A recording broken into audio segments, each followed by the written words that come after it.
selamat datang di Amputcast dengan saya Revi Ayunida. Nah, program Amputcast kali ini membahas mengenai entrepreneur. Teman-teman Amputcast pasti sudah sering mendengar kata entrepreneur. Nah, pada kesempatan kali ini kita kedatangan tamu spesial. Langsung saja kita sapa. Halo Kak Tina. Halo Kak Rev. Apa kabar nih Kak Tina? Alhamdulillah sehat. Kak Rev gimana nih kabarnya? Alhamdulillah baik juga Kak Tina. Sebelumnya boleh deh Kak Tina memperkenalkan diri nih selain nama ya. Karena saya tahunya nama. Boleh diperkenalkan silakan. Oke, kalau aku sih kesehariannya itu Tina Trisawati ya. Tapi kalau teman-teman tuh biasa panggil aku Tina sih. Oke. Terus kalau aku aslinya itu orang Purbalingga Ngapak ya. Sama dong, kita juga Ngapak. Oke, orang Purbalingga, tepatnya tuh Adiarsa, kecamatannya Kertanegara gitu. Nah, sekarang tuh Tina di Purwokerto karena kuliah di Universitas Amikom Purwokerto, dan di sini Tina ngambil prodi Ilmu Komunikasi. Kalau untuk semester sih baru semester 2 sih. Oke, masih awal ya. Iya, masih awal nih. Iya. Dari informasi yang saya dapat nih, Kak Tina kan sudah memulai bisnis dari awal gitu. Boleh diceritain awal mula memulai bisnis atau memulai jejaring bisnis itu sendiri gitu, dan pada akhirnya sampai sekarang masih Kak Tina itu tekuni gitu bisnis itu. Boleh diceritain dari awal? Boleh. Jadi dulu tuh sebelumnya ya, aku tuh gabung di bisnis namanya itu bisnis NASA. NASA itu udah kepanjangannya ya, Natural Nusantara, di mana di bisnis NASA sendiri ini terdapat sebuah produk, dan produk-produknya itu produk-produk herbal gitu loh. Nah, waktu itu kalau nggak salah ya, aku tuh masih kelas 1 SMK. Dulu aku sekolah di SMK di Kecamatan Bobotsari waktu itu, dan aku ngambil jurusan akuntansi. Beda jauh emang dari kuliahnya sekarang ya, ilmu komunikasi gitu kan. Dulu aku di akuntansi kelas 1 2017, aku ingat banget. Waktu itu semester 2, terus aku lagi kepikiran gini nih, pengen banget deh punya penghasilan tambahan gitu. Cuma kan aku sekolah gitu ya Kak Rev ya. Tapi yang kiranya itu tetap bisa sekolah tapi punya penghasilan, kira-kira apa ya gitu. Nah, waktu itu lagi tren-trennya pakai Facebook tuh Mbak. Sampai akhirnya aku tuh punya temen kenalan gitu, deket lah ya, cowok gitu. Lah terus temen cowokku ini liliknya itu tuh udah bergabung dulu di bisnis NASA. Jadi temanku tuh belum. Terus aku ditawarin gini, Tin ada loh bisnis yang keuntungannya gede gitu. Lalu kan mata duit tuh gitu kan ya waktu itu. Butuh juga nih. Iya gitu. Butuh gitu lah. Sampai akhirnya masa sih gitu kan, terus aku bilang aduh aku tertarik, cuma waktu itu memang nggak langsung gabung sih. 1 bulan setelah dikasih tahu tentang bisnis NASA itu, akhirnya aku bergabung di bisnis NASA itu sendiri. Itu dulu modalnya 200.000 untuk bergabung di bisnis NASA. Nih itu awal mula aku mulai dari 2017 kelas 1 semester 2 gitu. Mungkin umur berapa ya, 15-16 iya kalau nggak salah. Sampai akhirnya di situ aku mulai dengan memanfaatkan sosial mediaku, terutama Facebook ya. Dulu masih tren banget Facebook gitu. Tapi selain di media sosial Facebook, aku tuh gunainnya tuh kayak lebih ke teman-teman di sekolah aku sih gitu. Jadi kayak aku tuh istirahat ya Mbak Rev ya, waktu istirahat tuh aku nggak ke kantin, tapi aku lebih gunain buat keliling ke kelas-kelas untuk menawarkan produk-produknya aku gitu loh. Promosi ini ya, ada produk ini dengan benefit ini gitu. Iya, jadi aku keliling ke teman-teman, jam kosong aku gunain buat bisnis gitu. Nah, sampai akhirnya awal sih keuntungannya baru paling 15-20 gitu. Tapi kan bagi anak SMK itu kan gede banget ya Mbak Rev ya. Iya, sampai akhirnya aduh ketagihan nih gitu kan, punya penghasilan kayaknya lumayan banget nih, bisa buat nambah SPP kan, waktu itu lumayan lah buat uang jajan gitu. Sampai akhirnya di titik dimana bisa mencapai salah satu level di bisnis NASA, karena bisnis NASA ini kan ini bisnis jaringan ya. Cuma bisnis jaringannya di dalamnya itu memang ada produk yang diperjualbelikan. Nah, ada levelnya juga. Alhamdulillah waktu itu aku mencapai level di NASA, level keempat yang bisa mendapatkan income gitu loh setiap bulannya. Kalau orang umum ya biasa sebut dengan gaji gitu loh Mbak Rev. Itu posisinya aku kelas 3 SMK.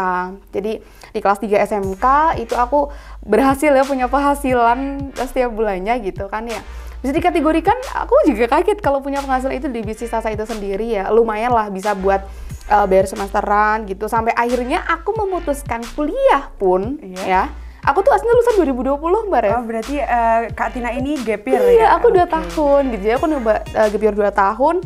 Terus karena ya gitu, orang tua aku tuh nggak yakin kalau aku tuh bisa kuliah. Mohon maaf, aku memang terlahir dari keluarga yang kurang mampu gitu kan. Jadi kayak untuk pendidikan masih dipikir banget sama keluarga, takutnya aku udah daftar bisa nih, tapi untuk sampai selesai itu gimana, kan biayanya nggak mungkin sedikit gitu kan.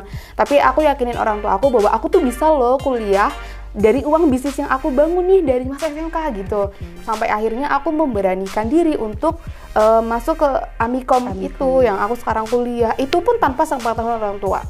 Dan aku siapin semua biayanya itu dari bisnis yang aku jalin dari masa SMK itu. Sampai akhirnya sekarang ini bisa kuliah di Amikom, dari biaya pendaftaran, semesteran, pokoknya biaya hidup, bahkan kuliah, untuk kos, makan, dan sebagainya itu semuanya tercover dari bisnis yang aku jalankan dari masa SMK gitu. Cukup jadi inspiratif ya teman-teman Abudcast. Itu Kak Tina ini memulai bisnis dari umur 15 tahun loh teman-teman. Masih waktu kelas berapa berarti? Satu SMK sampai kuliah ini. Nah, dari kesibukan Kak Tina sekarang menjadi mahasiswa ya, terutama mahasiswa ilmu komunikasi, banyak praktek dan lain sebagainya. Cara mengatur waktu dari Kak Tina sendiri gitu, ada bisnis, ada kuliah, pasti ada tugas-tugas. Gimana nih cara memanage waktunya? Oke, ini mungkin pertanyaan yang banyak banget orang tanyakan juga ya, Kak Ref ya. Gimana sih Kak Tina untuk bisa membagi waktu antara bisnis, terus antara kuliah juga, terus betul lagi belum lagi tugas-tugas ya, belum lagi yang lainnya. Karena memang selain aku bisnis tuh aku ada job lain, jadi aku menerima undangan untuk MC dan sebagainya, itu memang aku menerima di luar bisnis gitu ya. Itu otomatis nambah jam juga kan gitu. Kalau aku sendiri tuh dari masa SMK, setelah aku memutuskan untuk bisnis, aku mempunyai sebuah prinsip, Mbak. Jadi aku punya prinsip di mana aku tuh nggak perlu yang namanya mencari waktu, tapi di sini aku perlunya memanfaatkan waktu gitu. Jadi kayak dulu aku pas SMK, waktunya aku tuh ada ya istirahat gitu. Jadi aku gunain waktu istirahat itu gitu. Karena kalau mau mencari waktu gitu kan ya, orang tuh kayak aduh kayaknya gak ketemu, aku sibuk dan sebagainya. Padahal kalau dipikir lagi, satu hari 24 jam gitu kan. Buat sekolah atau mungkin kegiatan lainnya, aku yakin masih ada sisa. Nah, disitulah aku pakai prinsip yang namanya nggak mencari waktu, tapi manfaatin waktu yang ada. Jadi, terus kalau aku tuh buat strategi di mana malam harinya, itu aku selalu membuat jadwal untuk besoknya gitu loh. Jadi kayak bangun tidur, aku bangun jam berapa, kegiatan yang aku lakuin tuh apa. Terus kuliah kan jadwalnya biasanya udah terjadwal kan ya, walaupun ada pergantian tapi tetap terjadwal. Terus kuliah selesai jam berapa, nanti ngerjain tugas jam berapa, itu masih ada sisa waktu banyak ternyata kalau kita buat jadwal seperti itu. Jadi kalau cara aku bagi waktu tuh menggunakan prinsip apa ya, kayak waktunya itu ya yang ada itu digunain. Terus buat jadwal itu yang paling penting sih, karena kalau kita nggak membuat jadwal keseharian tuh bener-bener berantakan banget. Kayak aku nggak punya waktu, ternyata kalau diurut-urutin kita masih punya waktu banyak. Itulah yang kadang generasi muda terutama tuh lupa, tapi malah gunain waktu yang mohon maaf ya kurang berfaedah gitu kan. Benar.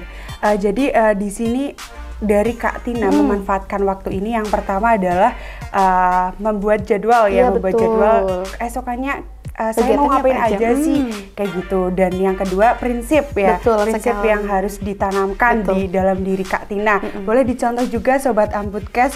Yang pertama adalah buat jadwal dulu ya, jangan mencari waktu tapi manfaatkanlah waktu, karena waktu adalah emas. Iya kan? betul, itu berharga banget sih. Gak mungkin bisa kembali tuh yang namanya waktu sih. Benar. Jadi setelah kita berbicara tentang waktu ya, pasti sebagai manusia ya, kita merasa capek nih gitu. Betul. Iya. Terus Kak Tina capek nggak sih gitu dalam keseharian gitu? Terus gimana cara mengatasi capek itu gitu, biar kita tetap rileks, tetap santuy lah ibaratnya. Gitu. Kalau dibilang capek-capek ya gitu, karena kan aku sendiri manusia bukan robot gitu kan. Ada saat-saat dimana tuh kayak kok gini banget ya gitu. Kadang kalau lagi capek tuh paling kerasa capek tuh kalau malamnya. Kalau siang kan teman-teman kan nggak ngerasa capek. Kalau malam tuh kadang suka nangis sendiri sih. Mungkin teman-teman juga ngerasain ya, yang kalau ada yang ngomong kuliah capek banget, aku bisa jamin lebih capek itu kuliah sambil nyari duit sih gitu. Aku kadang nangis juga karena capek gitu, karena manusiawi gitu kan. Cuma kan kadang aku berpikir positif nih sama Allah, bahwa Allah tuh lagi nyiapin hal baik apa sih? Kok prosesnya gini banget gitu. Cuma aku udah sejauh ini, kalau aku mundur sia-sia dong semuanya gitu. Terus kalau lagi capek juga mikir lagi, aku kan punya motivasi juga ya. Itu motivasi yang kalau aku lagi ngedown, aku lagi nggak semangat tuh aku ngeliat lagi motivasiku. Salah satu motivasiku yaitu kalau aku nggak bisnis NASA, kalau aku nggak nerusin bisnis ini, aku mau bayar semesteran dari mana gitu kan ya? Iya, karena terus, memang peluangnya dari situ. Iya gitu.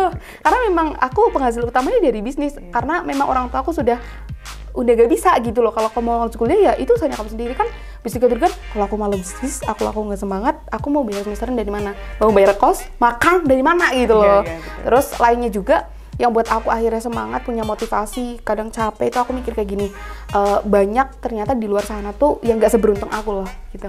Mungkin yang aku punya sekarang, yang aku rasain sekarang tuh yang lagi orang lain kepengen gitu. Jadi kadang lebih bersyukur lagi di saat-saat ya kayak gitu. Terus juga kalau aku males, kalau aku gak semangat gitu, aku ingat orang tua aku lagi sih. Karena aku ternyata bukan berlomba-lomba dengan teman-temanku, aku bukan berlomba-lomba dengan siapapun, ternyata aku berlomba-lomba dengan sisa umur orang tua aku gitu. Karena lagi aku tuh nggak tahu orang tua aku tuh hidupnya sampai kapan. Jadi aku tuh selalu kepengen memberikan yang terbaik untuk orang tua aku. Setidaknya aku terlahir di dunia ini, orang tua aku sudah besarin aku sampai sekarang, ada bangga-bangganya nih kayak gitu loh. Oh ya, anaknya setidaknya bisa lah membiayai hidup sendiri. Itu kadang capek, aku ngerasa aku capek, aku manusiawi, tapi ya nggak boleh tuh nyerah sih, gitu sih. Dengan motivasi yang kuat, insya Allah tetap bisa jalan gitu. Iya. Jadi dari Kak Tina ini adalah memiliki motivasi ya. Jika kita merasa capek, kita harus punya motivasi ya teman-teman.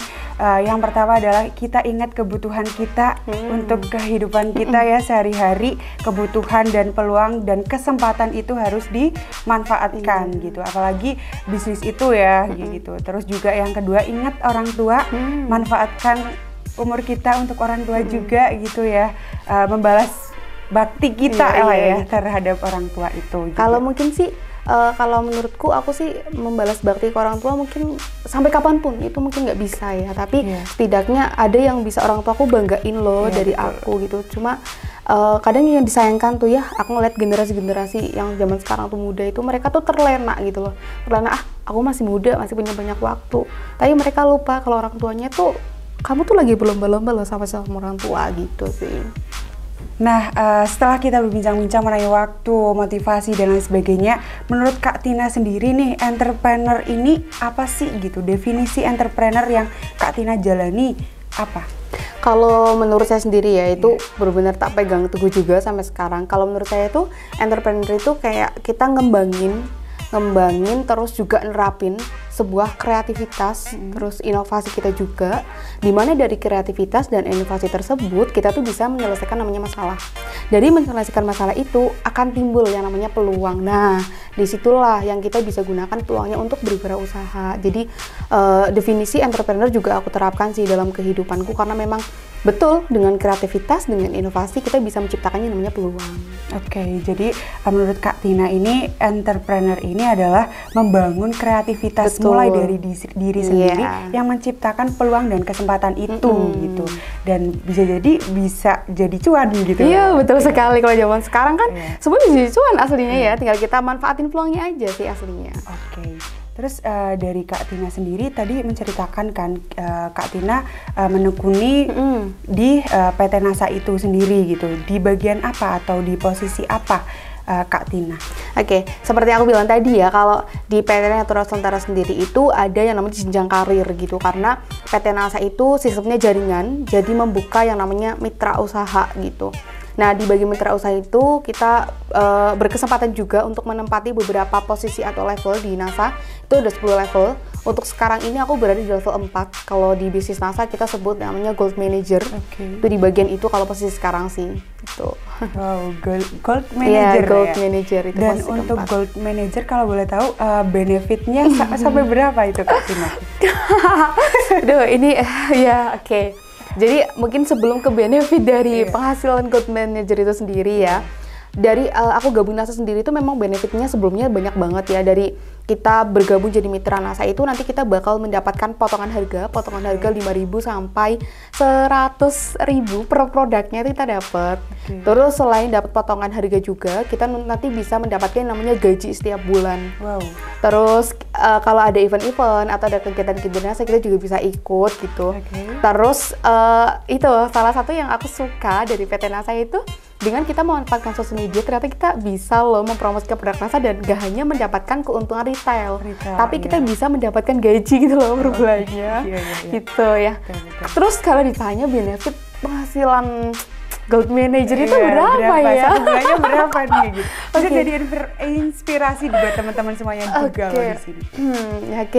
Kalau Gold Manager sendiri itu, kalau yang memenuhi kualifikasi ya, itu minimal 10 itu dapat sih. Wow, 10? Iya, itu minimal. 10 juta? Wow. Iya, kalau memenuhi sebuah kualifikasi dari Gold Manager tuh 10 dapat setiap bulannya gitu sih. Bener sih kata Kak Tina itu sendiri ya, 10 juta bisa mengcover kuliah juga. Wow, keren sekali. Ya itu makanya yang akhirnya buat aku tuh, ternyata segala sesuatu yang kita perjuangkan dari nol, terus kita ngerasa berat, toh ternyata di perjuangan itu ada orang yang udah sukses duluan, kita nggak usah nengok, kita tinggal fokus aja, kita nanti bisa punya penghasilan seperti beli tuh pasti bisa gitu. Nah itu yang akhirnya buat aku, eman sih kalau mau mundur gitu kan. Maksudnya dari mana lagi, kita manfaatin sosial media gitu kan, sesuai dengan sistem yang PT NASA kasih, ya bisa dapat penghasilan seperti itu sih. Untuk sosial media yang Kak Tina pakai itu apa aja sih kalau boleh tahu? Seperti aku bilang ya di awal, aku memanfaatkan sosial media itu pertama dari Facebook terlebih dahulu. Dulu benar-benar viral banget ya Facebook gitu. Belum PA tuh belum viral loh, Facebook. Terus setelah Facebook, aku merambah di WhatsApp. Cuma kalau WhatsApp kan terbatas ya, kontaknya hanya yang kita set aja gitu kan. WhatsApp, terus Facebook itu jangkauannya luas. Terus selain Facebook, sekarang aku udah merambah ke Instagram. Terus aku juga sudah merambah TikTok, ya kan? Sekarang kan ada udah TikTok Shop juga di situ. Iya, itu sekarang kan kita booming banget kan yang namanya TikTok gitu. Cuma kalau di bisnis NASA sendiri sejatinya itu ada peraturannya, kita tidak boleh jual sih di marketplace gitu loh. Karena di mana aslinya produk yang ada di NASA itu memang untuk dikonsumsi para mitranya gitu. Jadi kita jual ya karena kita pakai, kita sharing gitu loh ke orang. Jadi kalau aku ditanya menggunakan marketplace apa enggak, aku enggak sih. Jadi aku pakai produknya, aku udah dapat nih benefit atau manfaatnya. Masa sih cuma aku yang kepengen dapet gitu kan ya. Aku kan kepengen dong teman-teman yang lain juga ngerasain. Aku lebih ke, kalau orang Jawa ngomongnya tuh kayak getok tular gak sih? Jadi kayak aku pakai ini loh kan. Contoh lipstick, ada siapa sih yang gak mau pakai lipstick? Pakai lipstick lo dari NASA gitu. Pasti yang teman-teman Kak Tina juga pengen gitu nyobain juga gitu. Nah itu sih, jadi media sosial yang aku jadiin sekarang tuh seperti itu. Tapi kalau kayak TikTok dan sebagainya, aku lebih kayak manfaatin sosial media untuk kayak nge-viralin ini loh produk-produk yang ada di NASA, benefitnya bagus banget gitu. Berarti hampir semua media sosial yang Kak Tina pakai ya, mulai dari Facebook karena Facebook memang jangkauannya luas dan orang-orang di situ juga banyak, fitur-fitur yang ditawarkan melalui Facebook juga banyak. Terus ada Instagram juga ya, Instagram, terus juga WhatsApp, teman terdekat kita gitu, bisa kalau misalkan pesan bisa COD dan lain sebagainya, lebih mudah kayak gitu. Terus juga ada TikTok ya, TikTok Shop apalagi udah ada fitur-fitur juga, dan pasti TikTok itu hampir sama kayak Facebook karena jangkauannya juga lebih luas kayak gitu. Terakhir nih Kak Tina gitu. Setelah kita berbincang-bincang mengenai bisnis ya, mengenai entrepreneur ini, boleh kasih pesan buat teman-teman sobat Amputcast di sana yang melihat kita di sini gitu.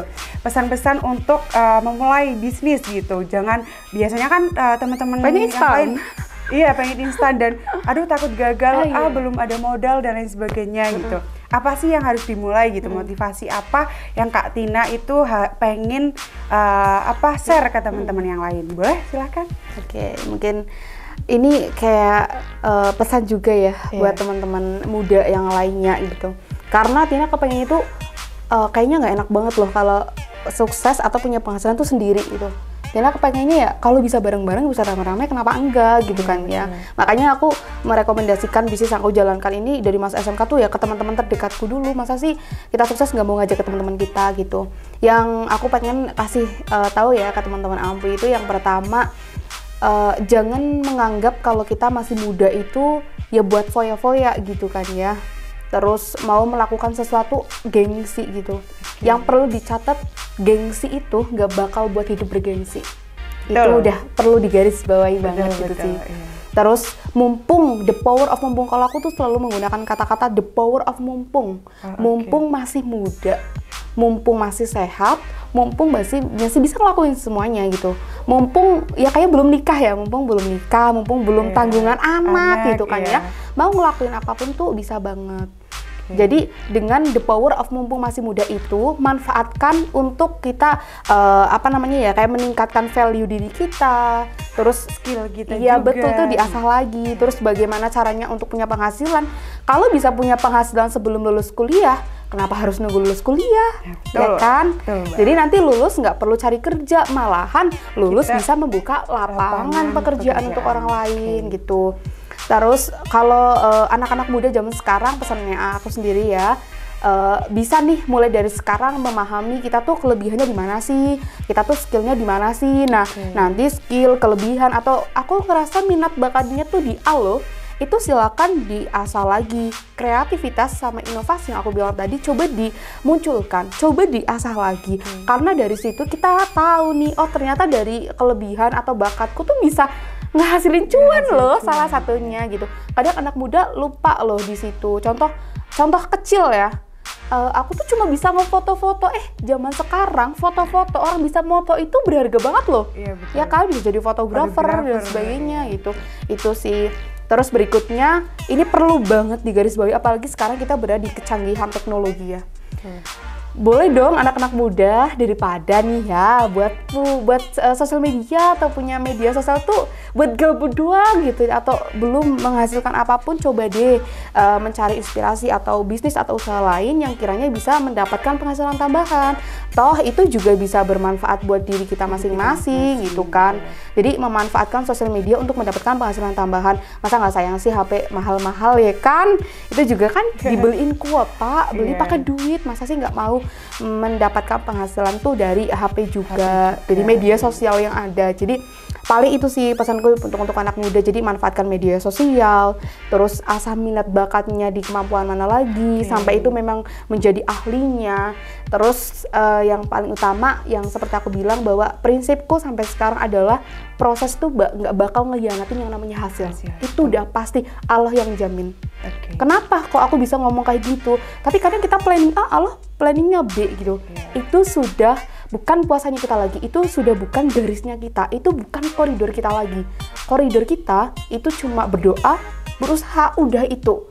Hasilnya mau sekarang, lusa atau kapanpun, itu sudah urusan yang di atas, bukan urusan kita lagi. Jadi makanya prinsip mungkin bisa ditiru sama teman-teman Ampuh juga bahwa proses itu nggak bakal ngehianatin yang namanya hasil gitu.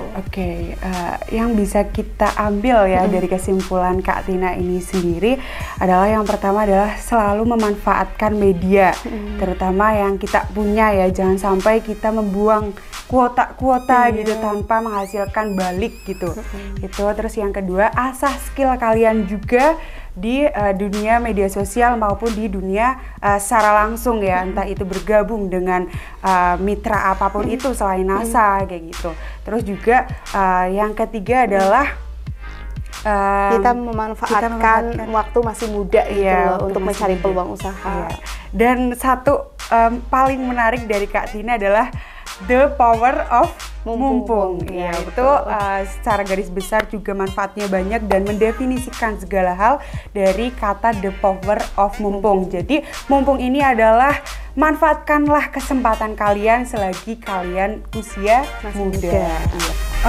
Terima kasih banyak nih Kak Tina sudah mau dan berkenan sharing-sharing tentang entrepreneur yang Kak Tina jalani. Semoga dari sharing-sharing yang kita lakuin tadi bisa menjadi motivasi teman-teman Ampuhcast semuanya. Sama-sama Mbak Re. Saya Raffi Ayunida mewakili kru yang bertugas. Mohon maaf apabila terdapat kata yang kurang berkenan. Sampai jumpa, bertemu kembali. Salam komunikasi. Bye-bye.